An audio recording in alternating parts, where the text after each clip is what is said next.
Definitive recently published IC Alloy, which is a fork of the super popular Ethereum support library Alloy.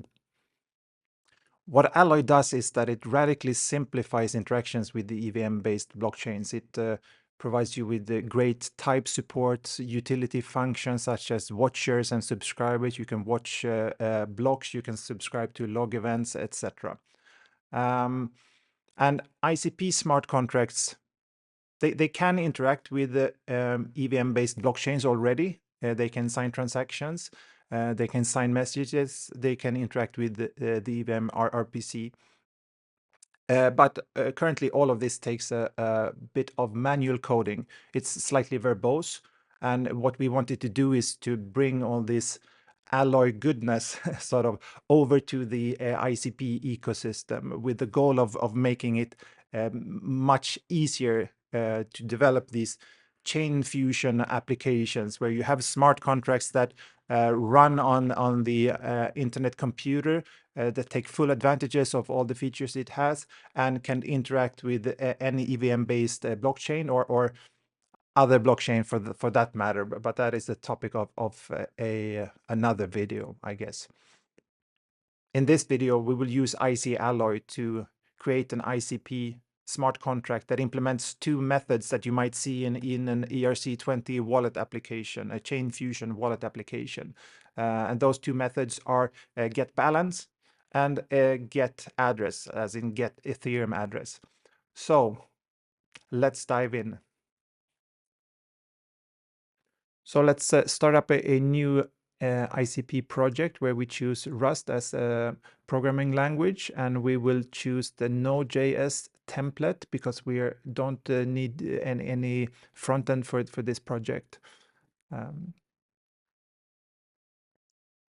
So DFX installs some dependencies and sets up your project, and let's open it up.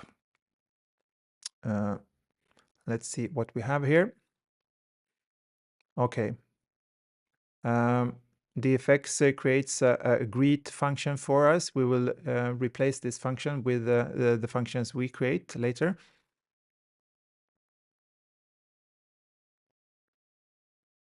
Okay, let's see here.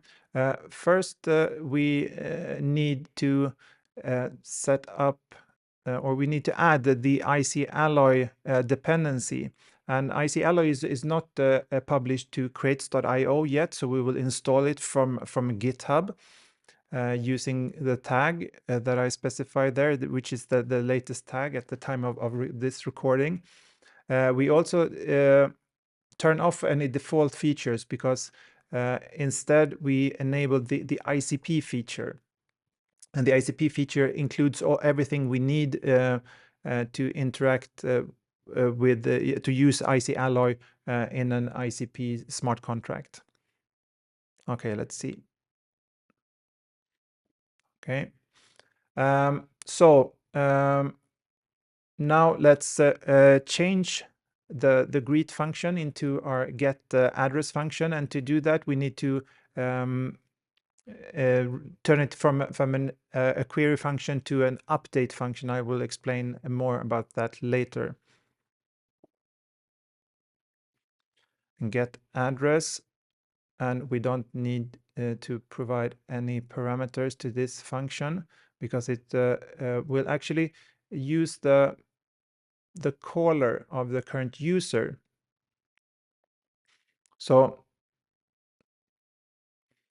through the IC CDK, we can access the caller of the current user, and then we will use that principle as a base for the Ethereum address. We will actually add this utility function called create derivation path. So the derivation path is essentially a byte representation of the user's principal, and we use that byte representation as the starting point when we create the Ethereum address. So let's install some dependencies. the Candid library where we can access the principal. And we also, in order to work with byte buffers, we also need to add another dependency here, which is the 30 bytes. Okay, now this should work, right? Cool. Let's put that in the right place. And let's see. So next step then is to create this derivation path based on the user's principal. So now we have this have a byte representation of the user's principal that we can use for creating an Ethereum address. And next up, we will be interacting with the ICP signer, which is one of the additions that we made to the Alloy library. And when we create a signer, so the signer is the part in the equation that abstracts away the complexities of signing messages and transactions. And to create a new signer, we need one of these derivation paths. We need the ECDSA key name, and we need to specify the chain ID, or rather, we don't need to specify the chain ID, but that is one of the parameters. And the derivation path is the path that we just created, the byte representation of the user's principal. The ECDSA key name is the name of the ECDSA key that the management canister or the nodes in the ICP subnet uses when signing transactions on behalf of my canister. So I recently published an article about threshold signatures. I would recommend you have a look at that if you're not familiar with how that works. But in how it works, in just super short, is that I, as an ICP canister, I don't sign transactions myself. I never have access to the private key, but instead I make a request to the IC network, and the nodes on the subnet where the canister is deployed signs transactions and messages for me. And in order to do that, I need to specify which key they should use, the name of the key, they should use when signing. And when running locally, we have only access to this test key that is called the DFX test key. We don't need to specify a chain to create the signer. Okay, then we need to wait the creation of the ICP signer, and we need to handle any errors that occur. So let's just return that error as a string if an error occurs. But here you see that it says that a wait is only allowed inside async functions. So to begin with, let's turn the get address function into an async function, and then we are with that error. But the second error here is that the question mark operator can only be used in an async function that returns a result, and we are only returning a string so far. So let's modify that and instead return a result. And then things should look better. Cool. So next thing we want to do, we want, of course, to use the address, or we don't only want to use the address. The final step in this function is that we want to return the address created by the signer.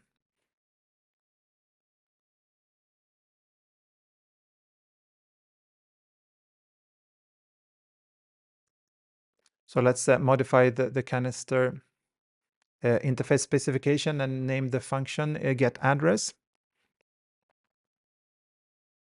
The function actually returns a result now and not only a text, and it's no longer a query function. So let's remove that part. And now let's define the result return type, which is a variant that can be either an OK in the form of a text, or it could be an error also in the form of a text, as that is a string. So let's see if we can deploy this. To begin with, we'll start the DFX in the background, a clean version of DFX to make sure that we don't have any old junk running there. Okay, DFX and the local replica running. And now let's deploy this canister and see how that goes.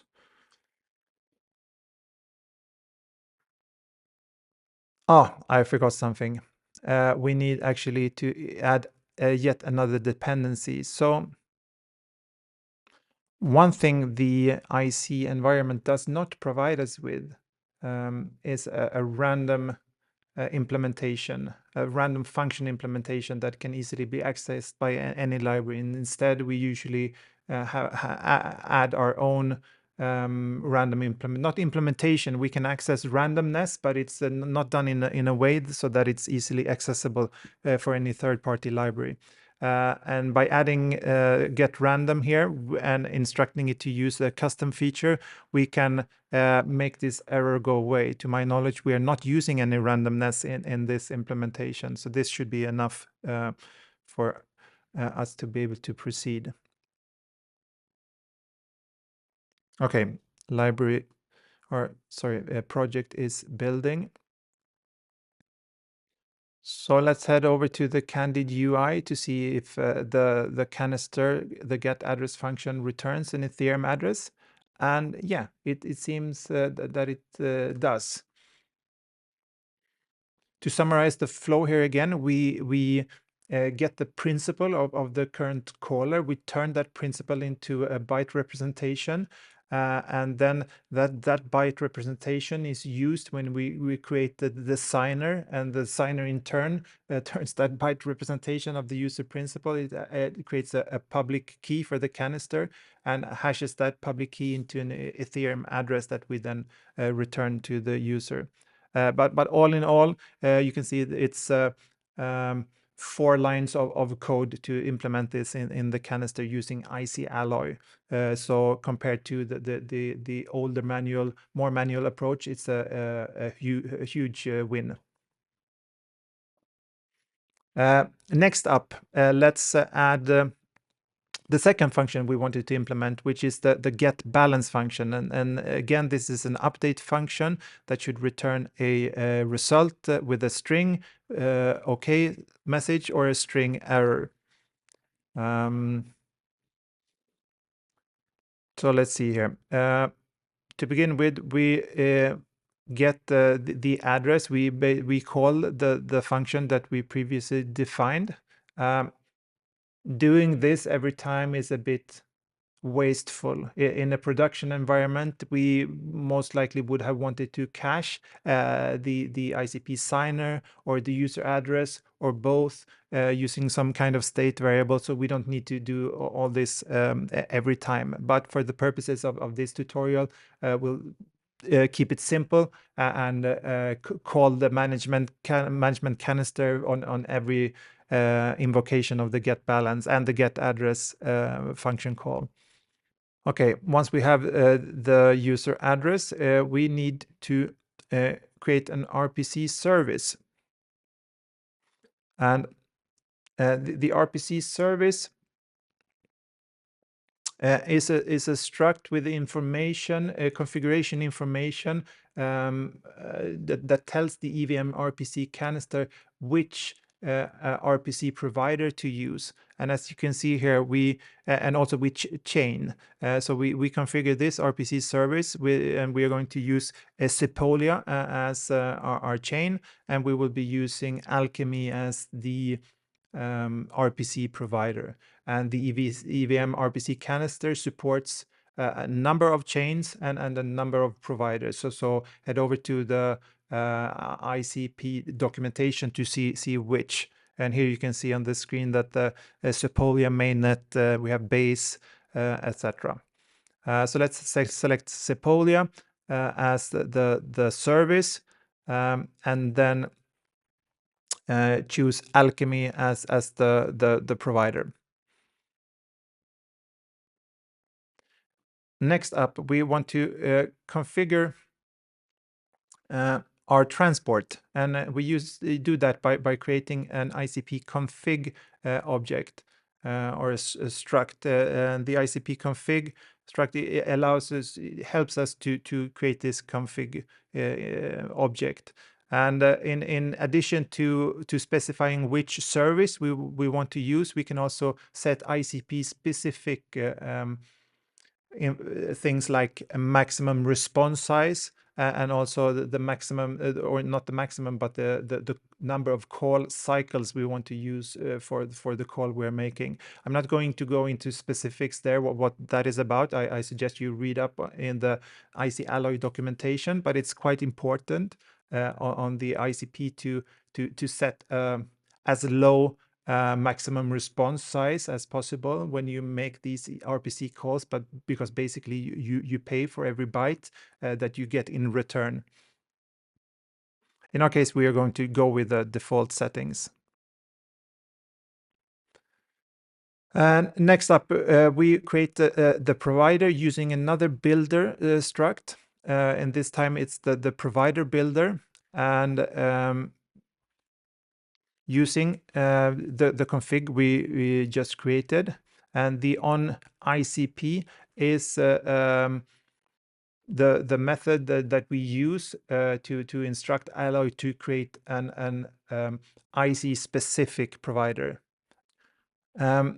The final part of this implementation is to interact with the ERC20 contract to get the balance of the user. And so how do we go about doing that? That is usually one of the trickier parts when interacting with EVM contracts and in a manual way, or it has been on the IC. But Alloy provides us with a great macro called the sol macro, and that macro can import, it can process Solidity files and generate types and function definitions for us. In order to do this for an ERC20 contract, all we need to do is head over to OpenZeppelin, find sort of the standard definition of an ERC20 contract that the token we want to look at will support. In our case, we will be looking at USDC. And let's just copy this whole thing and write that as a file in a separate folder. So we're creating a Solidity folder, and let's paste this whole thing, the Solidity interface definition, into that file, and then we will add the Solidity macro that imports the file and process it and generates the types and the function definitions for us. This we cannot find the macro sol in this scope. Yeah, right. So and it's not also included by default in the package. So we need to actually add some additional features to the Alloy import in Cargo here. And that is, we need to include sol types, and we also need to add the features contract, and we need to add the feature JSON, and then we should be good to go. Yeah. So now this is great, right? Now we have the ERC20 interface defined for us. It's 100% accessible from the Rust code.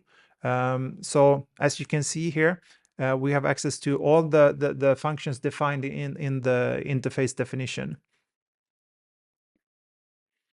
So what we want to do here is create a new instance of the ERC20 interface.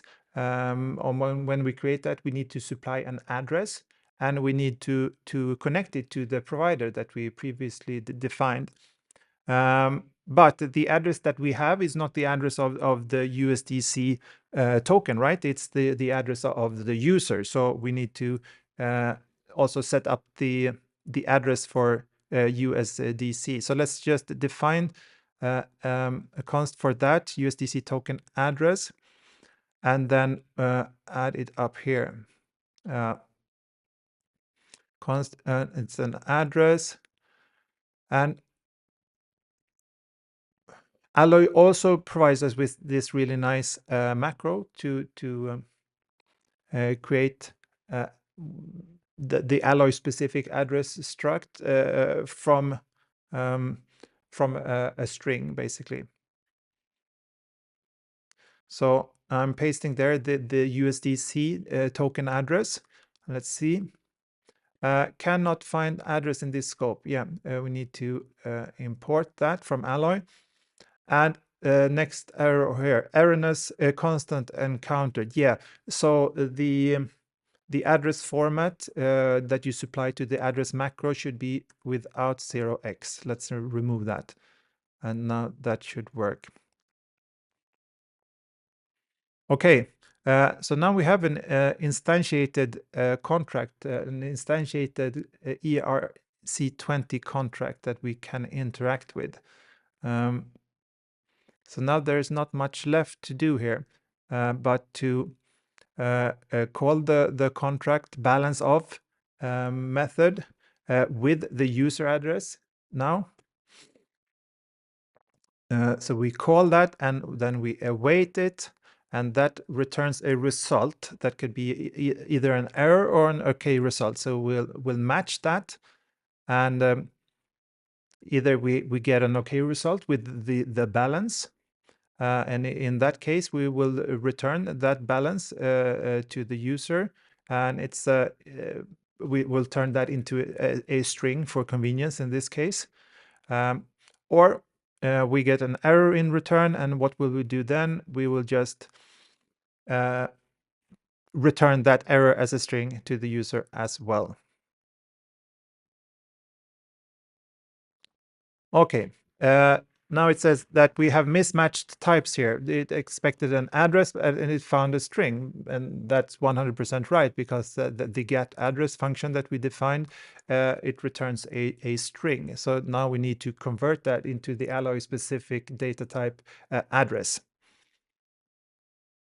And here we cannot use the macro because this is a runtime conversion, but instead we have we can use the address struct and use this function called from hex, where we actually turn a hex string into an address.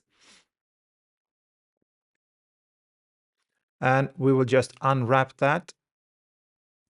So here you would want to do some error handling, both in getting the address and turning the address into getting the string address and turning the address into an address struct.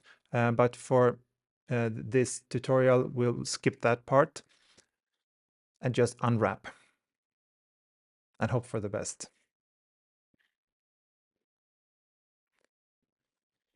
So let's deploy this and see how it goes. Everything looks good.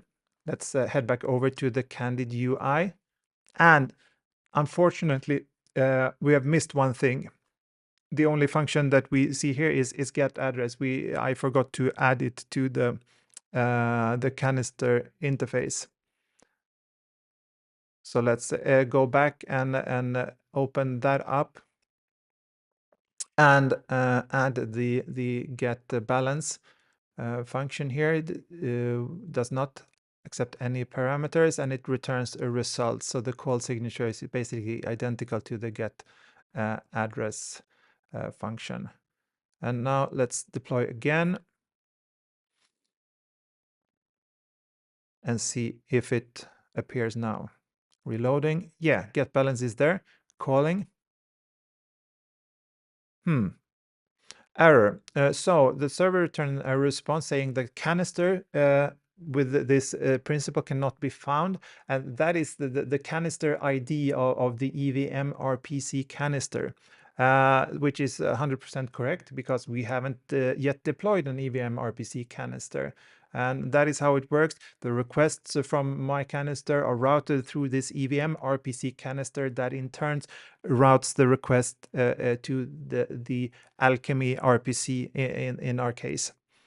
So we need to add the EVM RPC canister to our dfx.json. And luckily for us, there is a pre-built version on GitHub that we can just copy paste and deploy it locally.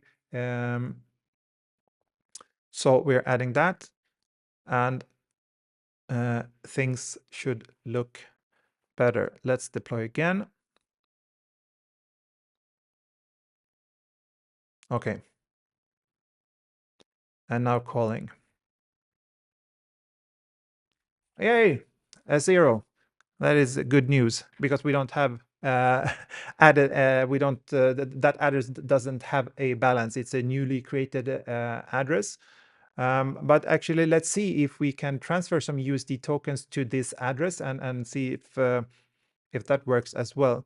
So I'm going to copy the address here, and then I'll transfer some tokens outside of the video and return back once I have done so.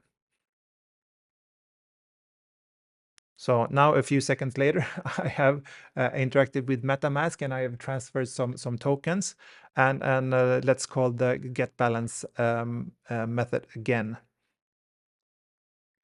And now you can see it returns here 100,000, which represents 0.1 USDC, which is what I transferred.